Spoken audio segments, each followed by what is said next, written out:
এই ফিতনা থেকে বাঁচাতে পারে ইমাম সাহেবরা। আসরের পরে দার্সের ব্যবস্থা করেন, জুমার দিনে বসান তাদেরকে বুকের কাছে টেনে নেন, দ্বীন ইসলাম বুঝানোর চেষ্টা করেন।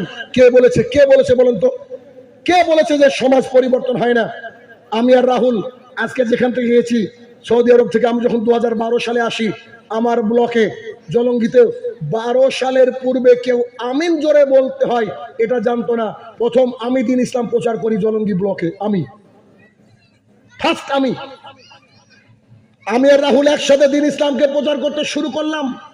যদি কোনোদিন সৌভাগ্য হয় আমাদের মসজিদে একদিন যাওয়ার, আপনি দেখবেন ইয়াং ছেলে সবারই প্যান্ট টাকনুর উপরে, সবারই মুখে দাড়ি, সবাই 5 ওয়াক্তের মুসল্লি। আমাদের মসজিদে মানে যেটা মেন মসজিদ বাজারের 5 কিলোমিটার দূর থেকে ফজরের জামাত ধরে। আমার মসজিদের কথা বলছি, ফজরে যতজন মুসল্লি, মাগরিবে ততজন মুসল্লি, জুমার দিনে ততজন মুসল্লি। কেউ পান বিড়ি জর্দা গুল সিগারেট আমার হিসাবে খায় না।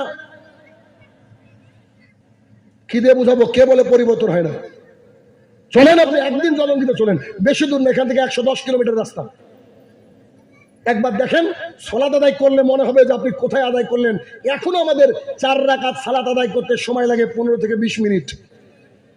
আমরা তারাবি পড়ি 3 থেকে 3.5 ঘন্টা। আমরা নতুন দ্বীন ইসলাম পেয়েছি না? দ্বীন ইসলাম ছিল না যে আমাদের মধ্যে? কে বলে সমাজ পরিবর্তন হয় না? কত স্মাগলার, কত খারাপ মানুষ আমাদের এক একটা জুমার খুতবা শুনে হাউমাউ করে কেঁদেছে। সমাজ পরিবর্তন হয়েছে। টপিক অনুযায়ী জুমার খুতবা দিতে হবে আলেমকে, তাহলে সমাজ পরিবর্তন হবে। মানুষ দানের জন্য জালসা করে। আজ পর্যন্ত 2012 সাল থেকে আমরা একটাও জালসা করিনি। আজকেও 10 টাকার নোটের মধ্যে 500 টাকার নোট গুঁজে দেয় মসজিদের কৌটোতে। তাদেরকে দিন বুঝাতে পেরেছি, তারা ধর্ম বুঝে। আমি যখন মসজিদে যাই আমাকে একেবারে বাঘের মতো ভয় করে, আমার বাবা থেকে শুরু করে বাবার বয়সে বড় মানুষরা। একদিন এক লোকের ঘটনা, আমি যাচ্ছি, এত বড় দাড়ি, সে দেখছি বুখারি নিয়ে ঘুরে বেড়াচ্ছে। আমি ঢুকা মাত্র সালাম দিয়ে বললাম কি ব্যাপার? বলছে রাহুল বলছে 11 খান হাদিস আছে দাড়ি ছাটার। রাহুল বলছে 11 খান হাদিস আছে দাড়ি ছাটার। তখন আমি তাকে বলছি রাসূল সাল্লাল্লাহু আলাইহি ওয়াসাল্লাম বলছে এফাউল লোহা, দাড়িটাকে ছেড়ে দাও।